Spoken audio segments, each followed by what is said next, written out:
Mga kamima, meron tayo ngayong bagong dating Maxi-Cosi stroller and Maxi-Cosi car seat. Imported demo mold pulled out from Australia, never been used, and with box na rin po yan.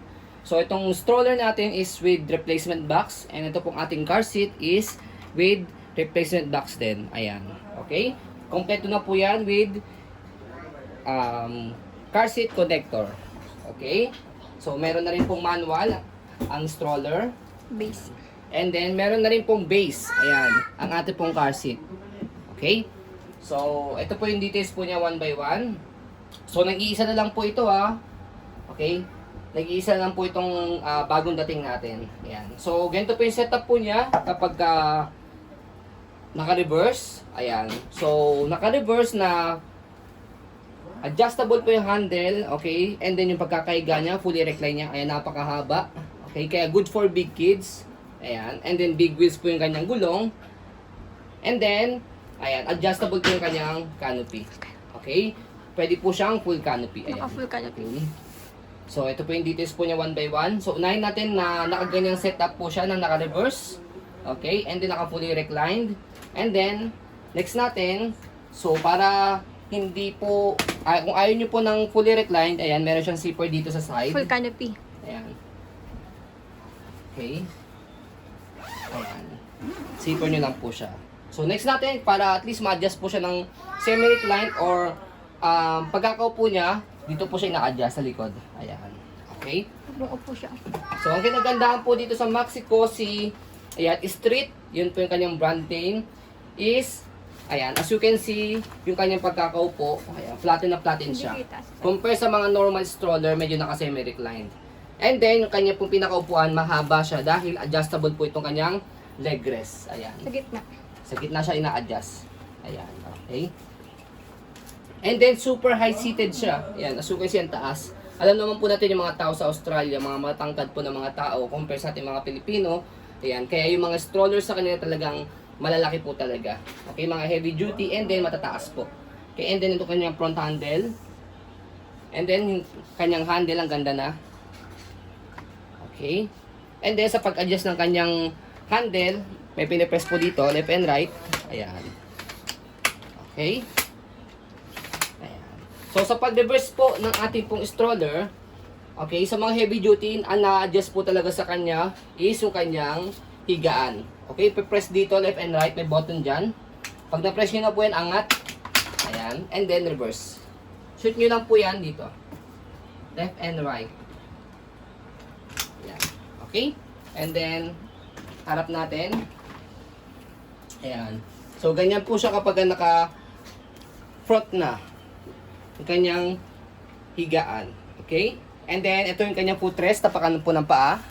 Harness. Okay? So, good for big kids talaga.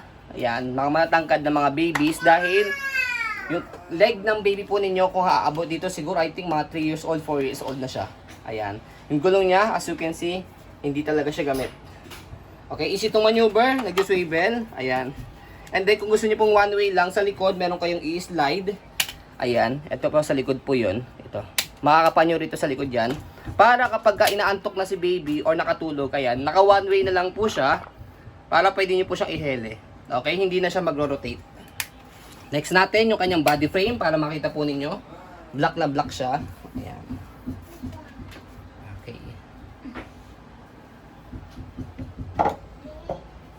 Wait. Display demo unit po ito. Ayan. So, ginamit po ito pang demo. Okay, and then yung gulong niya, ayan. Ang ganda ng gulong niya. May scratch in here, pero nilagyan ko ng paint para hindi masyadong halata. Ito lang, okay. Oh, ayan. I think ito po is nagkakuha siya sa pagpapaship po dito sa Pilipinas dahil galing pa po siya ng Australia. Yan, okay. So, yan yung gulong niya, hindi pa gamit, kitang-kita naman. Ganun din sa kabila. Ayan. And then, stopper niya, isa na lang, dahil naka-cable na po yan. Tapakan nyo lang po dito. Ayan, naka-stop na. Angat lang po para mag-go. Ayan, okay. And then, natatanggal din po yung kanyang gulong. At dito, slide nyo lang siya. Ayan. Okay. And then, yung basket niya, as you can see, marami kayong pwedeng mailagay. Yan, pwede nyo sama sa grocery po ito. Ayan. Okay. So, yung kabilang side ng body frame, yan po yung kanyang details. Dahil ko dito, dali.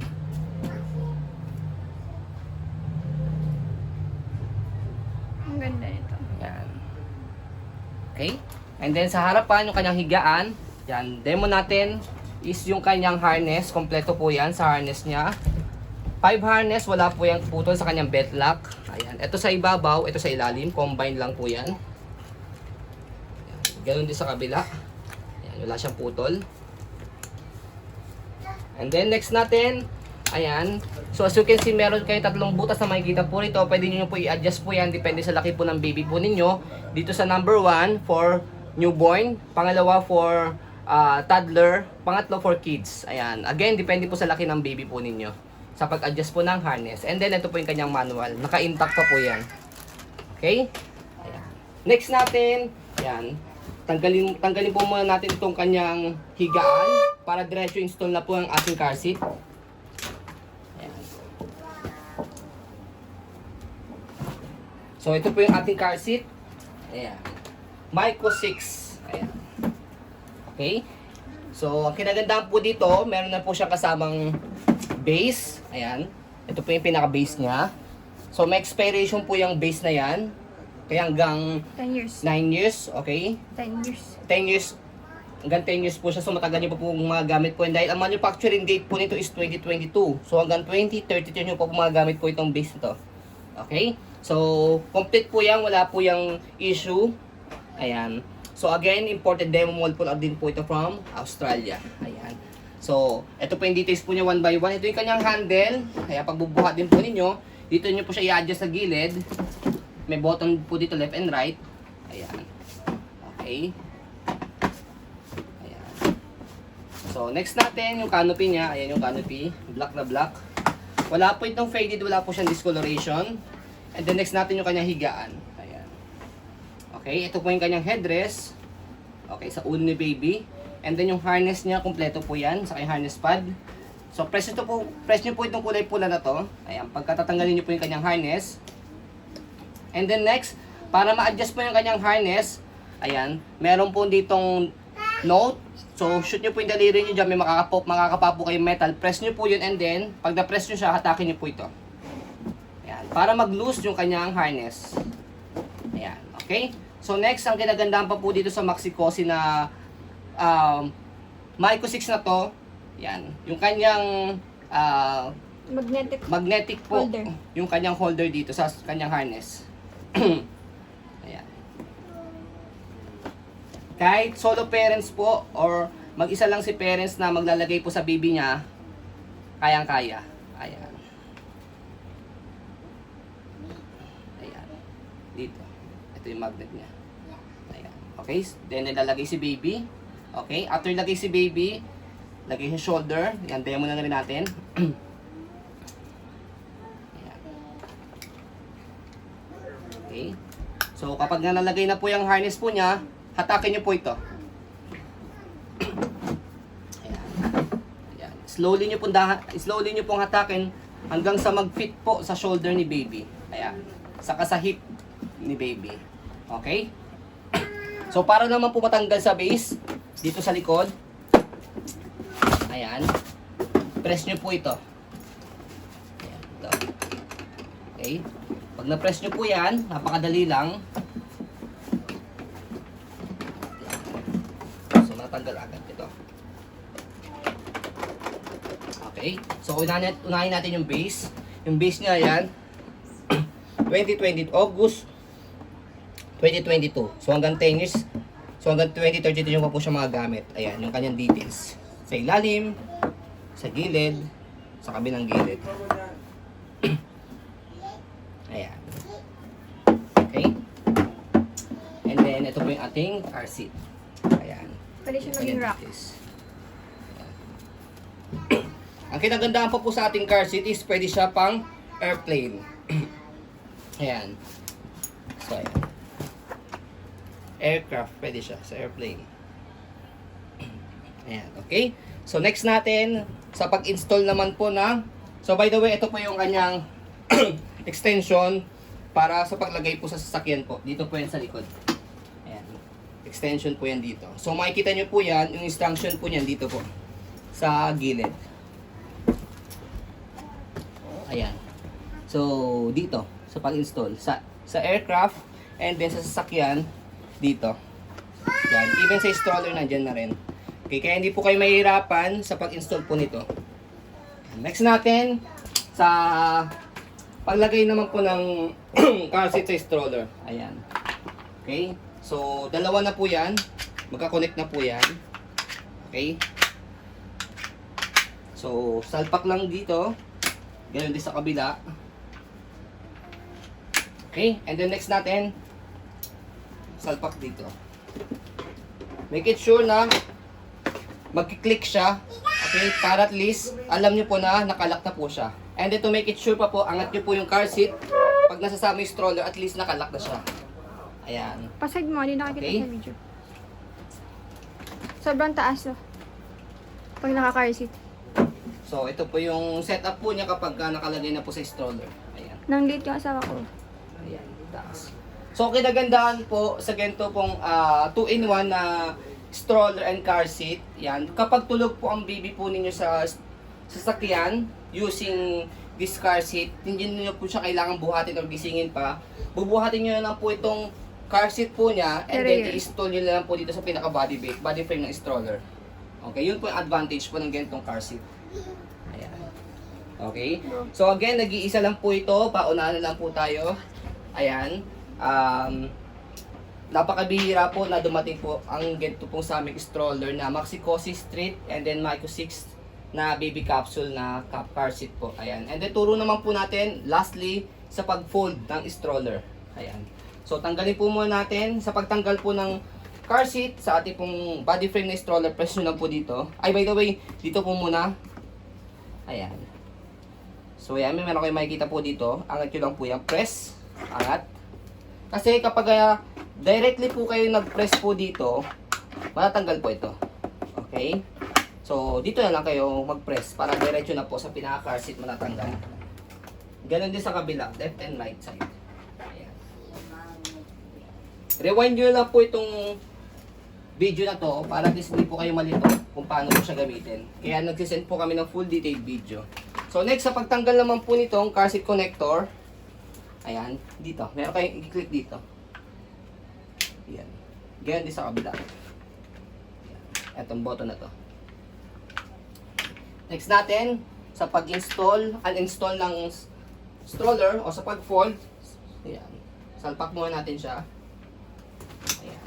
Pwedeng sabay. Okay? Pwede siyang sabay. Ang gagawin po natin sa likod.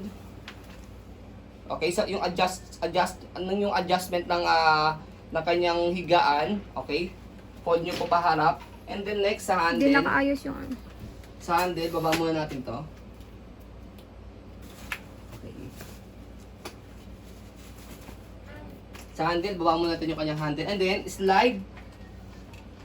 Ayan, lapit natin para mas makita po ninyo. Slide dito sa handle and then press.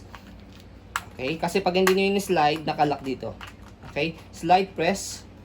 Ayan. And then, fold paharap. So, after nyan, hawakan nyo na dito. Ako-compress na po yan. And then, i-compress nyo lang po ng konti hanggang mag-lock po dito. Nakabend yung ano. Ayan. Okay?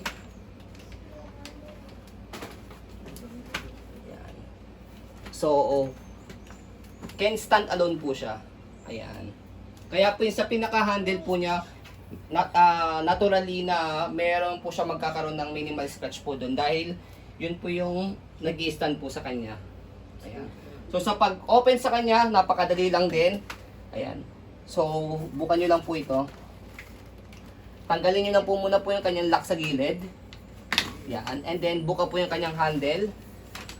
And then next, pag bumuka na po yung handle niya, bukan nyo po yung pinaka-gulong po niya. And then lastly, ito pong pinaka-higaan po niya. Kahit hindi nyo na po i-press po ito, angat nyo lang siyang ganyan. Ayan. Okay? And then, ready to use na po siya. Kaya po, again, dito sa pinaka-handle, sabi ko po kanina, naturally, na magkakaroon po siya ng minimal scratch. Ayan. Depende po sa pagkaka-stand nyo po sa kanya. Ayan. Sakay daw siya. So, ito po yung baby po namin para makita nyo po na turning 3 years old po siya sa December. Yan, maliliit siya. Ayan. Pretty. Okay. Taas no? Ang taas niyan. Okay, so ako height ko po 5'7". Ayan. Pang ano yan eh, 6 to 7 putar yan eh. Mm-mm. So, ayan po ang ating pong napakagandang Maxi Cosi Street stroller and Maxi Cosi Myco 6 baby capsule car seat. So, ayan po. Paunahan lang po dito again, nag-iisa lang po ito. Napakabihira po na dumating po ng ganito pong 2-in-1 stroller with car seat. So, ayun po, maraming salamat po. As you can see, very details po kami sa aming pong video. Kasi ang aming shop policy, no refund, no exchange, what you see is what you get. Maraming salamat po. Have a nice day and God bless po.